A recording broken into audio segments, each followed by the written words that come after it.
Hi YouTube, it's Scarlock here with another lockpicking video for you. This time I'm at Lewisham station and it's dark, it's damp, and it's pretty cool because of it. Okay, the lock I've got for you this time is this master lock of some description. It's nothing special. I bought it because I thought it was a master lock 150, but actually it's not. It's 5 standard pins. This is it working as far as any master lock can be said to be working. And this is it all locked up. So let's see if I can't pick this for you.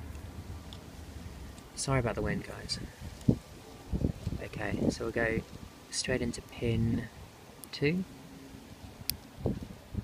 pin 1, then it's 3, 4 and 5. There we are. That's easy. Okay, that's it. Just a very quick video because I'm sending the lock out to someone new to the sport and realised that I hadn't got it on video yet. So that's it. That's me done. Thanks so much for watching.